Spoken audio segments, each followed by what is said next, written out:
Hello friends, take it easy ಚಾನಲ್ಗೆ ಸ್ವಾಗತ. ನೋಡಿ, ಈ ದಿನ ನಾನು ಮಹಾರಾಷ್ಟ್ರ ಸ್ಪೆಷಲ್ ಪಾವ್ ಭಾಜಿಯನ್ನು ಮಾಡ್ತಾಯಿದ್ದೀನಿ. ತುಂಬ ಈಸಿಯಾಗಿ ಸಿಂಪಲಾಗಿ ಮಾಡ್ಕೊಳ್ಬೋದು. ನಿಮಗೆ ಬ್ರೇಕ್ಫಾಸ್ಟ್ ಕೂಡ ಮಾಡ್ಕೊಳ್ಬೋದು, ಹಾಗೆ ಸಂಜೆಗೆ ಸ್ನ್ಯಾಕ್ಸ್ ಆಗಿ ಕೂಡ ಮಾಡ್ಕೊಳ್ಬೋದು. ಈಗ ನೋಡಿ, ಪಾವ್ ಅಂತೂ ರೆಡಿ ಇದ್ದೇ ಇರ್ತದೆ. ಅದ್ರ ಜೊತೆಗೆ ನಾವು ಪಲ್ಯವನ್ನು ಮಾಡ್ಕೊಳ್ಬೇಕು ಅಷ್ಟೇ. ಹಾಗಾಗಿ ತುಂಬಾ ಈಸಿ ಮತ್ತು ತುಂಬಾ ಟೇಸ್ಟಿಯಾಗಿರುತ್ತೆ. ಅದರಲ್ಲೂ ಮಕ್ಳಿಗಂತೂ ತುಂಬಾ ಇಷ್ಟ ಆಗುತ್ತೆ. ನೀವು ಟಿಫಿನ್ ಬಾಕ್ಸ್ಗೆ ಕೂಡ ಮಾಡ್ಕೊಳ್ಬೋದು. ಈ ಪಲ್ಯದಲ್ಲಿ ಎಲ್ಲ ತರಕಾರಿಗಳನ್ನು ಮಿಕ್ಸ್ ಮಾಡಿ ಮಾಡೋದ್ರಿಂದ ಒಂದು ಹೆಲ್ದಿಯಾದಂಥ ಒಂದು ಫುಡ್ ಅಂತಲೇ ಹೇಳ್ಬೋದು. ನೋಡಿ, ಹೋಟೆಲ್ಗಳಲ್ಲೆಲ್ಲ ಹೋಗಿ ತಿಂತೀವಲ್ವ, ಅದನ್ನೇ ನಾವು ರುಚಿಯಾಗಿ ಮನೆಯಲ್ಲೇ ಮಾಡ್ಕೊಂಡು ತಿನ್ನೋದ್ರಿಂದ ಒಂದು ಹೆಲ್ದಿಯಾಗಿರುತ್ತೆ. ಹೋಟೆಲ್ಗಿಂತಲೂ ರುಚಿಯಾಗಿ ಮಾಡ್ಕೊಳ್ಬೋದು. ಬನ್ನಿ, ಸಿಂಪಲ್ಲಾಗಿ ಹೇಗೆ ಮಾಡೋದು ಅನ್ನೋದನ್ನು ಈ ವಿಡಿಯೋದಲ್ಲಿ ನೋಡೋಣ. ಅದಕ್ಕೂ ಮೊದಲು ನನ್ನ ಚಾನಲನ್ನು ಸಬ್ಸ್ಕ್ರೈಬ್ ಮಾಡಿರೋ ಎಲ್ಲರಿಗೂ ತುಂಬಾ ಥ್ಯಾಂಕ್ ಯು. ಹಾಗೆ ಯಾರು ಸಬ್ಸ್ಕ್ರೈಬ್ ಮಾಡಿಲ್ಲ ಅವರು ಖಂಡಿತ ಸಬ್ಸ್ಕ್ರೈಬ್ ಮಾಡ್ಕೊಳ್ಳಿ. ಹಾಗೆ ಈ ನನ್ನ ರೆಸಿಪಿ ನಿಮಗೆ ಇಷ್ಟ ಆದರೆ ನಿಮ್ಮ ಫ್ಯಾಮಿಲಿ ಫ್ರೆಂಡ್ಸ್ ಜೊತೆ ಶೇರ್ ಮಾಡಿ. ಬನ್ನಿ ಹೇಗೆ ಮಾಡೋದು ಅಂತ ನೋಡೋಣ. ಇಲ್ಲಿ ಪಲ್ಯವನ್ನು ಮಾಡ್ಕೊಳ್ಳೋದಕ್ಕೆ ನೋಡಿ, ನಾನು ಇಷ್ಟು ತರಕಾರಿಯನ್ನು ತೊಗೊಂಡಿದ್ದೀನಿ. ಕ್ಯಾಪ್ಸಿಕಮ್, ಕ್ಯಾರೆಟ್, ಹೂಕೋಸು, ಆಲೂಗೆಡ್ಡೆ, ಹಾಗೆ ಒಣ ಬಟಾಣಿಯನ್ನು ನೆನೆಸಿ ತೊಗೊಂಡಿದ್ದೀನಿ. ನಾನು ರಾತ್ರಿನೇ ನೆನೆಸಿ ಇಟ್ಕೊಂಡಿದ್ದೆ. ಆ ಬಟಾಣಿಯನ್ನು ಯೂಸ್ ಮಾಡ್ತಾ ಇದ್ದೀನಿ. ನಿಮಗೆ ಬೇಕಂದರೆ ಹಸಿ ಬಟಾಣಿಯನ್ನು ಸಹ ಹಾಕ್ಕೊಳ್ಬೋದು. ಹಾಗೆ ಇದ್ರ ಜೊತೆಗೆ ಗೆಡ್ಡೆಕೋಸು ಮತ್ತು ಸ್ವಲ್ಪ ಬೀಟ್ರೂಟನ್ನು ಕಲರ್ ಬೇಕಂತಂದರೆ ಇದರಲ್ಲಿ ಬೀಟ್ರೂಟನ್ನು ಯೂಸ್ ಮಾಡ್ಬೋದು. ಯಾಕೆಂದರೆ ಹೋಟೆಲಲ್ಲೆಲ್ಲ ಇದಕ್ಕೆ ಕಲರನ್ನು ಯೂಸ್ ಮಾಡ್ತಾರೆ. ನಾವು ಮನೆಯಲ್ಲೇ ಮಾಡೋದ್ರಿಂದ ನಿಮಗೆ ಕಲರ್ ಬೇಕಂತಂದರೆ ಸ್ವಲ್ಪ ಬೀಟ್ರೂಟನ್ನು ಹಾಕ್ಕೊಳ್ಬೋದು. ಇವಾಗ ನೋಡಿ, ನಾನು ಇಷ್ಟು ತರಕಾರಿಯನ್ನು ಕುಕ್ಕರಲ್ಲಿ ಹಾಕ್ಕೊಂಡು ತರಕಾರಿ ಬೇಯೋದಕ್ಕೆ ಎಷ್ಟು ಬೇಕೋ ಅಷ್ಟು ನೀರನ್ನು ಹಾಕ್ಕೊಂಡಿದ್ದೀನಿ. ಹಾಗೆ ಸ್ವಲ್ಪ ಉಪ್ಪನ್ನು ಹಾಕ್ಕೊಂಡಿದ್ದೀನಿ. ಹಾಗೆ ಸ್ವಲ್ಪ ಅರಿಶಿಣವನ್ನು ಹಾಕ್ಕೊಂಡು ಇವಾಗ ಕುಕ್ಕರನ್ನು ಇಟ್ಕೊಳ್ತಾ ಇದ್ದೀನಿ. ಒಂದು 3-4 ವಿಷಲನ್ನು ಬರೆಸ್ಕೊಳ್ಳೋಣ. ಹಾಗೆ ನೋಡಿ, ಇವಾಗ ಕುಕ್ಕರ್ ವಿಷಲನ್ನು ಬರೆಸ್ಕೊಂಡು ಇವಾಗ ತರಕಾರಿಯನ್ನೆಲ್ಲ ತಣ್ಣಗೆ ಮಾಡಿಕೊಂಡು ತಗೊಂಡಿದ್ದೀನಿ. ಈಗ ಇಷ್ಟು ತರಕಾರಿಯನ್ನು ಸ್ಮ್ಯಾಶ್ ಮಾಡ್ಕೊಳ್ಬೇಕು. ತರಕಾರಿ ಎಲ್ಲೂ ದಪ್ಪವಾಗಿ ಸಿಗಬಾರ್ದು. ಎಷ್ಟು ಚೆನ್ನಾಗಿ ಸ್ಮ್ಯಾಶ್ ಮಾಡ್ಕೊತೀವೋ ಅಷ್ಟು ಚೆನ್ನಾಗಿರುತ್ತೆ. ಏಕೆಂದರೆ ಈ ಬಾಜಿಯನ್ನು ಮಾಡ್ಕೊಳ್ಳೋದು ಇದೇ ರೀತಿಯಾಗಿ ಎಲ್ಲೂ ತರಕಾರಿ ಸ್ವಲ್ಪನೂ ಸಿಗೋದಿಲ್ಲ. ಹಾಗಾಗಿ ಎಲ್ಲಿ ಯಾವ ತರಕಾರಿ ಇದೆ ಅನ್ನೋದು ಗೊತ್ತಾಗೋದಿಲ್ಲ. ಆ ರೀತಿಯಾಗಿ ಫೈನ್ ಸ್ಮ್ಯಾಶ್ ಮಾಡ್ಕೊಳ್ಬೇಕು. ಈಗ ನೋಡಿ, ಸ್ಮ್ಯಾಶ್ ಮಾಡ್ಕೊಂಡಿದ್ದಾಗಿದೆ. ಈಗ ಒಗ್ಗರಣೆಯನ್ನು ಮಾಡ್ಕೊಳ್ಳೋಣ. ಒಗ್ಗರಣೆ ಮಾಡ್ಕೊಳ್ಳೋದಕ್ಕೆ ನಾನು ಒಂದು ಬಾಣಲೆಯನ್ನು ತೊಗೊಂಡಿದ್ದೀನಿ. ಹಾಗೆ ಒಂದು 2 ಸ್ಪೂನಷ್ಟು ಎಣ್ಣೆಯನ್ನು ಹಾಕ್ಕೊಂಡಿದ್ದೀನಿ. ನೋಡಿ, ಈ ಪಲ್ಯಕ್ಕೆ ಎಣ್ಣೆ ಜಾಸ್ತಿ ಬೇಕಾಗೋದಿಲ್ಲ. ಒಂದು 2 ಸ್ಪೂನ್ ಎಣ್ಣೆಯನ್ನು ಹಾಕ್ಕೊಂಡಿದ್ದೀನಿ. ಮತ್ತು ಈಗ ದಪ್ಪ 2 ಈರುಳ್ಳಿಯನ್ನು ಸಣ್ಣದಾಗಿ ಹೆಚ್ಚಿ ಹಾಕ್ಕೊಂಡು ಫ್ರೈ ಮಾಡ್ಕೊಳ್ತಾ ಇದ್ದೀನಿ. ಹಾಗೆ ಶುಂಠಿ ಬೆಳ್ಳುಳ್ಳಿ ಪೇಸ್ಟನ್ನು ಹಾಕ್ಕೊಂಡು ಫ್ರೈ ಮಾಡ್ಕೊಳ್ತಾ ಇದ್ದೀನಿ. ನೋಡಿ, 1-1.5 ಸ್ಪೂನಷ್ಟು ಶುಂಠಿ ಬೆಳ್ಳುಳ್ಳಿ ಪೇಸ್ಟನ್ನು ಕೂಡ ಹಾಕ್ಕೊಂಡು ಚೆನ್ನಾಗಿ ಈಗ ಫ್ರೈ ಮಾಡ್ಕೊಂಡಿದ್ದೀನಿ. ಹಾಗೆ ಇದರಲ್ಲಿ ಇವಾಗ ಒಂದು 2 ಮೀಡಿಯಮ್ ಸೈಜ್ ಟೊಮೊಟೊವನ್ನು ಸಣ್ಣದಾಗಿ ಹೆಚ್ಚಿ ಹಾಕ್ಕೊಂಡು ಫ್ರೈ ಮಾಡ್ಕೊಳ್ತಾ ಇದ್ದೀನಿ. ಟೊಮೊಟೊವನ್ನು ಚೆನ್ನಾಗಿ ಮೆತ್ತಗಾಗೋವರೆಗೂ ಫ್ರೈ ಮಾಡ್ಕೊಳ್ಬೇಕು. ಹಾಗಾಗಿ ನಾನು ಮುಚ್ಚಳವನ್ನು ಮುಚ್ಚಿ ಇವಾಗ ಚೆನ್ನಾಗಿ ಟೊಮೊಟೊ ಮೆತ್ತಗಾಗೋ ತನಕ ಫ್ರೈ ಮಾಡ್ಕೊಂಡಿದ್ದೀನಿ. ನೋಡಿ, ಈ ರೀತಿಯಾಗಿ ಈಗ ಫ್ರೈ ಆಗಿದೆ. ಈ ರೀತಿಯಾಗಿ ಟೊಮೊಟೊ, ಈರುಳ್ಳಿ, ಶುಂಠಿ ಬೆಳ್ಳುಳ್ಳಿ ಪೇಸ್ಟನ್ನು ಚೆನ್ನಾಗಿ ಒಂದು ಹಸಿಯ ವಾಸನೆ ಹೋಗಿ ಒಂದು ಘಮ ಬರಬೇಕು. ಆ ರೀತಿಯಾಗಿ ಫ್ರೈ ಮಾಡ್ಕೊಂಡಿದ್ದೀನಿ.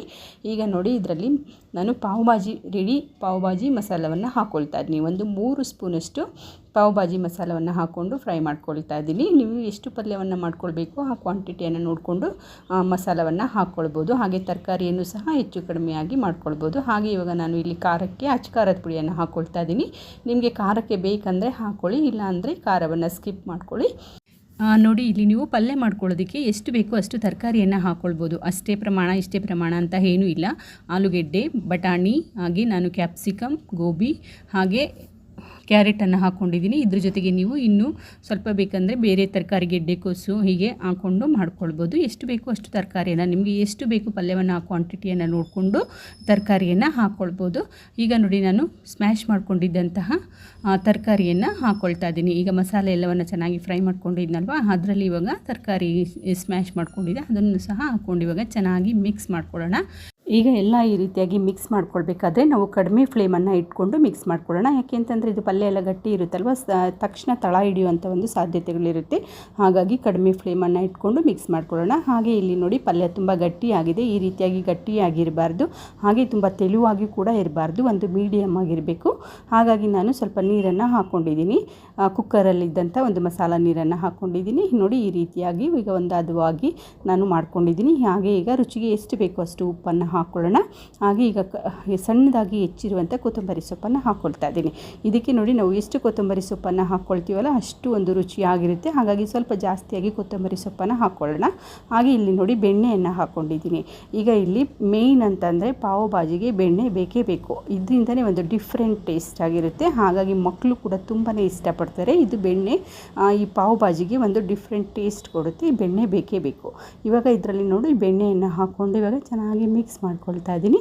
ಈಗ ಮಿಕ್ಸ್ ಮಾಡಿಕೊಂಡು ಈಗ ಇದನ್ನು ಒಂದು 5 ನಿಮಿಷ ಹಾಗೆಯೇ ಎಲ್ಲ ಮಸಾಲ ಮತ್ತು ತರಕಾರಿ ಬೆಣ್ಣೆ ಎಲ್ಲ ಚೆನ್ನಾಗಿ ಮಿಕ್ಸ್ ಆಗಬೇಕಲ್ವ, ಹಾಗಾಗಿ ಒಂದು 5 ನಿಮಿಷ ಈಗ ಇದನ್ನು ಹಾಗೆ ಮುಚ್ಚಳವನ್ನು ಮುಚ್ಚಿಬಿಟ್ಟು ಒಂದು 5 ನಿಮಿಷ ಹಾಗೆಯೇ ಬೇಯಿಸ್ಕೊಳ್ಳೋಣ. ನೋಡಿ, ಈಗ ಮುಚ್ಚಳವನ್ನು ಮುಚ್ಚಿ ಒಂದು 5 ನಿಮಿಷ ಬೇಯಿಸ್ಕೊಳ್ತಾ ಇದ್ದೀನಿ. ಹಾಗೆ ನೋಡಿ, ಇವಾಗ 5 ನಿಮಿಷ ಆಗಿದೆ, ತೆಗಿತಾ ಇದ್ದೀನಿ. ಚೆನ್ನಾಗಿ ಬೇಯ್ತಾ ಇದೆ, ಘಮ ಕೂಡ ತುಂಬ ಚೆನ್ನಾಗಿ ಬರ್ತಾ ಇದೆ. ಈಗ ನೋಡಿ, ಈಗ ಬಾಜಿ ರೆಡಿ ಆಗಿದೆ. ಈಗ ಇಲ್ಲಿ ಪಾವನ್ನು ಬಿಸಿ ಮಾಡ್ಕೊಳ್ಳೋಣ. ಸರ್ವ್ ಮಾಡೋದಕ್ಕೆ ನಾನೀಗ ಪಾವನ್ನು ಬಿಸಿ ಮಾಡ್ಕೊಳ್ತಾ ಇದ್ದೀನಿ. ನೋಡಿ, ಈಗ ಪಾವನ್ನು ಈ ರೀತಿಯಾಗಿ ಮಧ್ಯ ಕಟ್ ಮಾಡ್ಕೊಳ್ಬೇಕು. ಈಗ ಕಟ್ ಮಾಡಿಕೊಂಡು ಇದನ್ನು ಬಿಸಿ ಮಾಡಿ ಸರ್ವ್ ಮಾಡಬೇಕಾಗುತ್ತೆ. ನಮಗೆ ಎಷ್ಟು ಬೇಕೋ ಅಷ್ಟು ಪಾವನ್ನು ಕಟ್ ಮಾಡಿ ಇಟ್ಕೊಂಡು ಒಂದೇ ಸಾರಿ ಆಮೇಲೆ ಪಟ ಅಂತ ಬಿಸಿ ಮಾಡಿ ಸರ್ವ್ ಮಾಡೋಣ. ನೋಡಿ, ಇವಾಗ ನಾನು ಬಿಸಿ ಮಾಡ್ಕೊಳ್ಳೋದಕ್ಕೆ ತವೆ ಮೇಲೆ ಬೆಣ್ಣೆಯನ್ನು ಹಾಕ್ಕೊಳ್ತಾ ಇದ್ದೀನಿ. ಹೀಗೆ ಬೆಣ್ಣೆ ಹಾಕ್ಕೊಂಡೇ ಈ ಪಾವನ್ನು ಬಿಸಿ ಮಾಡಿ ಕೊಡೋದ್ರಿಂದ ತುಂಬ ಒಂದು ರುಚಿಯಾಗಿರುತ್ತೆ. ಜಾಸ್ತಿ ರೋಸ್ಟ್ ಆಗಿ ಮಾಡಬಾರ್ದು, ಅಂದರೆ ಜಾಸ್ತಿ ಗಟ್ಟಿಯಾಗಿ ಇರಬಾರ್ದು, ಸ್ವಲ್ಪ ಲೈಟಾಗಿ ಬಿಸಿ ಮಾಡಬೇಕು. ಈಗ ಎರಡೂ ಸೈಡಲ್ಲಿ ಬೆಣ್ಣೆಯನ್ನು ಹಾಕ್ಬಿಟ್ಟು ನೋಡಿ ಈ ರೀತಿಯಾಗಿ ಬಿಸಿ ಮಾಡ್ತಾಯಿದ್ದೀನಿ. ಪಾವ್ ಭಾಜಿಗಂತಲೇ ಇದು ಸ್ಪೆಷಲ್ ಪಾವ್ ಇರುತ್ತೆ. ಇದೇ ಒಂದು ಈ ಭಾಜಿ ಜೊತೆಗೆ ರುಚಿಯಾಗಿರುತ್ತೆ. ನಿಮಗೆ ಬೇಕಂದರೆ ಬೇರೆ ಬ್ರೆಡ್ ಬನ್ನು ಸಹ ಯೂಸ್ ಮಾಡ್ಕೊಳ್ಬೋದು, ಅದೇ ಅದ್ರ ಸ್ವಲ್ಪ ಸಿಹಿ ಆಗಿರುತ್ತೆ.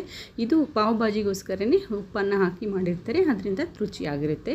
ಇವಾಗ ನೋಡಿ, ನಾನೊಂದು ಪ್ಲೇಟ್ನಲ್ಲಿ ಸರ್ವ್ ಮಾಡ್ಕೊಳ್ತಾ ಇದ್ದೀನಿ. ಪಾವ್ ಜೊತೆಗೆ ಸಣ್ಣದಾಗಿ ಕಟ್ ಮಾಡಿರುವಂತಹ ಈರುಳ್ಳಿ ಹಾಗೆ ನಿಂಬೆಹಣ್ಣು.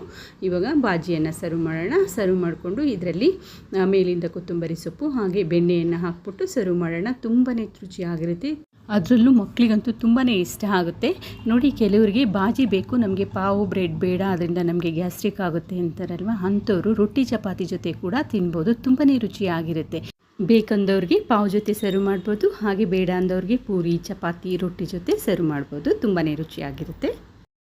ಹಾಗೆ ಇದರಲ್ಲಿ ಎಲ್ಲ ತರಕಾರಿಗಳನ್ನು ಮಿಕ್ಸ್ ಮಾಡಿರೋದ್ರಿಂದ ಚಿಕ್ಕವರಿಂದ ಹಿಡಿದು ದೊಡ್ಡವ್ರ ತನಕನೂ ಒಂದು ಹೆಲ್ದಿಯಾದಂಥ ಒಂದು ರೆಸಿಪಿ ಅಂತಲೇ ಹೇಳ್ಬೋದು. ನೋಡಿದ್ರಲ್ಲ ಎಷ್ಟು ಈಸಿಯಾಗಿ ಸಿಂಪಲಾಗಿ ಮಾಡ್ಕೊಳ್ಬೋದು ಅನ್ನೋದನ್ನು ಖಂಡಿತ ನೀವು ಕೂಡ ಟ್ರೈ ಮಾಡಿ. ತುಂಬಾ ಇಷ್ಟ ಆಗುತ್ತೆ. ಹೇಗಾಗಿತ್ತು ಅಂದ್ಬಿಟ್ಟು ನಿಮ್ಮ ಒಂದು ಅನಿಸಿಕೆ ಅಭಿಪ್ರಾಯಗಳನ್ನು ಕಮೆಂಟ್ ಮೂಲಕ ತಿಳಿಸಿ.